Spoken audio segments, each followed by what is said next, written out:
Hello students and welcome to Lesson 4, the last part of our Simplifying Exponents unit. Today we are going to learn about the last rules involving quotients and exponents. As we have already talked about in each of the 4 lessons, we will know that an expression is simplified if it has no zero exponents, no negative exponents, it does not have the same base more than once in a product or quotient, there are no powers raised to powers, products raised to powers, or quotients raised to powers. And last, that numerical coefficients have no common factor other than 1. As we continue through the year learning to simplify both numeric and algebraic forms, we're going to learn the last 2 rules, which are the division rules for simplifying numeric and algebraic forms.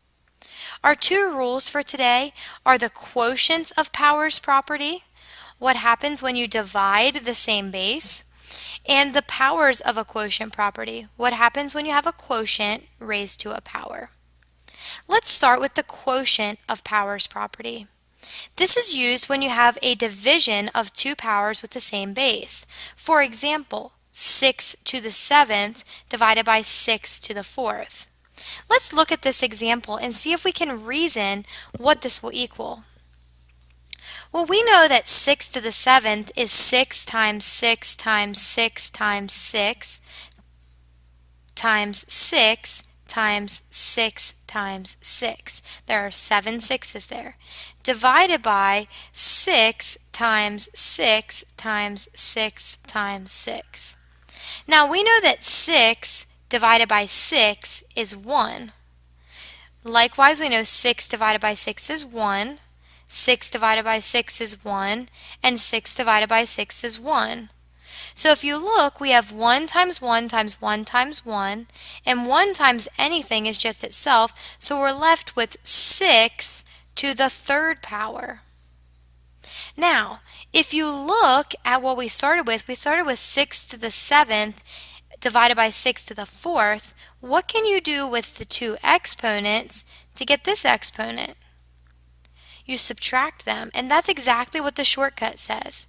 The quotient of 2 powers with the same base equals the base, see the base number stayed the same, raised to the difference, which means to subtract the exponents. Algebraically, this property looks like a to the m, if you have some base to a power, divided by a to the n, or some base, the same base to a different power, then it will always equal that base to the m minus n power. So let's look at an example. We have 3 to the 8th power divided by 3 squared.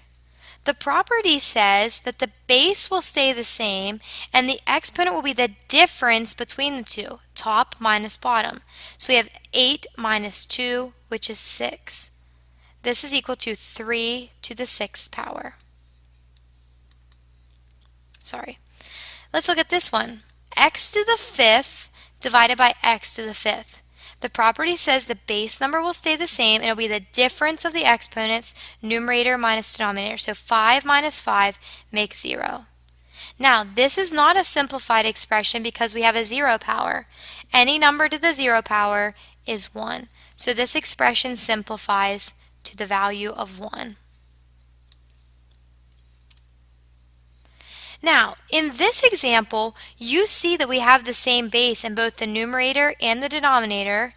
However, in the denominator, we have one of the properties we learned in the last lesson, the power of a product property. So before we can simplify across this grouping symbol, we need to simplify the denominator. We know that this is the property a to the b to the n power, which is equal to a to the n, b to the n, giving that exponent to each factor. So if we simplify just the bottom, we get a to the 4th, b to the 4th, over a to the 5th, b to the 9th. Now that we have eliminated our multiplication property, we can look at the division property, the one that's the quotient of 2 powers. Notice we have 2 sets. We'll do the first set first. a to the fifth divided by a to the fourth. The base number will stay the same. The exponent will be the difference between the numerator and the denominator. 5 minus 4 is 1. Do the same thing with our second set of bases.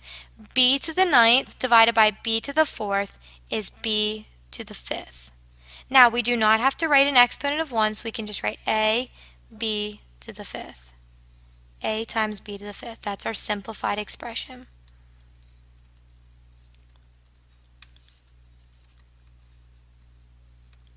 All right, let's try another example. We have 2 cubed times 3 squared times 5 to the 7th over 2, which is 2 to the 1st, times 3 to the 4th times 3 to the 5th. Now let's start with our bases of 2.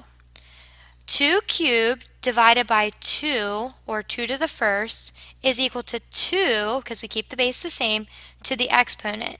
3 minus 1 is 2. Now let's look at our bases of 3's. 3 squared divided by 3 to the 4th. We know that the base number will stay the same. The exponent will be the difference. 2 minus 4 is negative 2. Last, we have 5 to the 7th divided by 5 to the 4th. The base number stays the same. We subtract the exponent. 7 minus 5 is 2.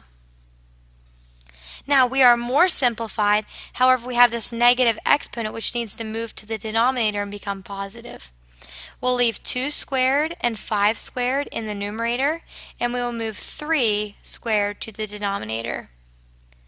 If you notice, we could have bypassed this step by seeing that the greater exponent was on the bottom.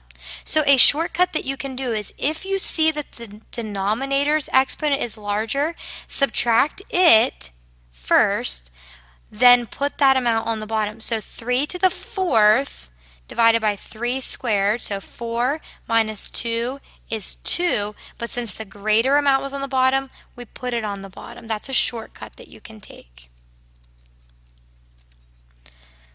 Let's try 2 to the 9th divided by 2 to the 7th. Notice 2 to the 9th is the greater exponent, so our answer will be in the numerator.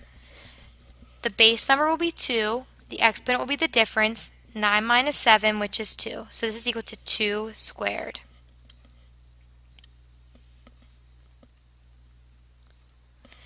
In this problem, we again have a multiplicative property that we need to take care of first. Do you see how we have a power of a power? We need to first simplify the multiplicative property. 5m to the 5th squared. So we'll take 5 times 2, which is 10. So we get m to the 10th, n on the bottom. And on the top, we still have m to the 5th, n to the 4th. Now we can simplify this because we have the quotient of two powers. M to the 5th divided by m to the 10th. So we'll have to subtract the exponents. If you notice, the greater exponent's on the bottom. So we can subtract 10 minus 5, which is 5, but put m to the 5th on the bottom because the greater exponent was in the denominator. Now do n to the 4th divided by n, which is n to the 1st. The greater amount's in the numerator. 4 minus 1 is 3. So put n to the 3rd on the top. This is equal to n cubed m to the 5th. In this example, we do not have any multiplicative property, so we can go straight to our division property, the power of a quotient, the quotient of a power. So we have 3 to the 5th divided by 3 to the 4th would be 3 to the 1st power. We have 2 to the 4th divided by 2 squared, which would be 2 squared. We subtracted 4 minus 2. The greater amount was on the top, so we put it on the numerator. We have 4 cubed divided by 4 to the 6th. In this one, the greater power is on the bottom, so we'll put our difference on the bottom. 4 to the 6th divided by 4 cubed, subtract the exponents, and get 4 cubed. So this is equal to 3 to the 1st, or just 3. You could put just 3 there if you wanted. times 2 squared divided by 4 to the third power. Now let's look at our last property. This is the power of a quotient property. This is used if you have a power of a fraction or a division problem with or without the same base. Does not have to be the same base. So we have 2/3 cubed. If you think about what that means we have 2/3 times itself 3 times. 2/3 times 2/3 times 2/3. How do you multiply fractions? You multiply fractions straight across. So you get 2 times 2 times 2 over 3 times 3 times 3. We know another way of writing 2 times 2 times 2 is 2 to the third power. And another way of writing 3 times 3 times 3 is 3 to the third power. So you can see that when you have a power of a quotient, it's equal to the numerator to that power divided by the denominator to that power. Algebraically, you would represent this property as a over b to the n power. So when you have a division or a fraction to a power is equal to a to the n, the numerator to the exponent over the denominator to the exponent. Here is a visualization I found online. It says x to the fifth over x squared is equal to x to the third. I meant to show you with the last property, but if you look, you can see that it's showing you that you subtract the properties, and when it's the greater amounts in the numerator, it stays in the numerator. When the greater amounts in the denominator, it stays in the denominator. This goes with the last property, but I wanted to show you that before I forgot. Alright, so let's go back to our powers of a quotient property. If we have 3/4 to the fifth power, we can give this power to both the numerator and the denominator. So this is equal to 3 to the fifth divided by 4 to the fifth.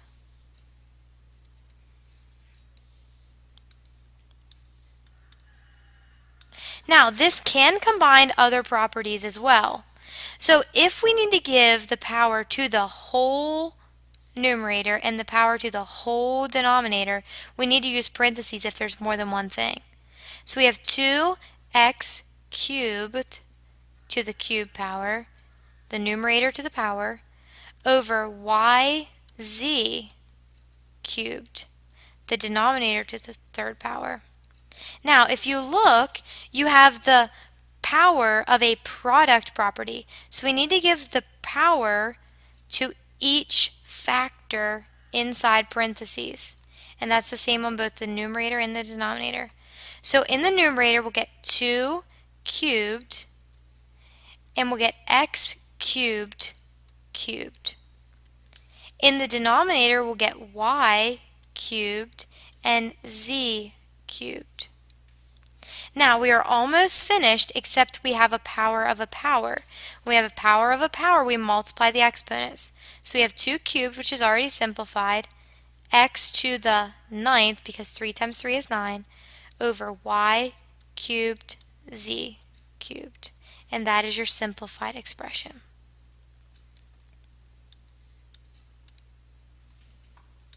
Now, this is a little bit different because the power is a negative power.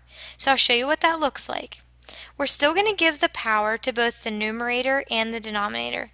So we get 2 to the negative third over 5 to the negative third. Now, when we have a negative exponent, we know that's not simplified, so we're going to have to move this to the denominator to make it positive. So we'll put 2 cubed on the bottom. And we'll have 5 cubed. Since we have 5 cubed in the denominator, we'll have to move that to the numerator and put 5 cubed.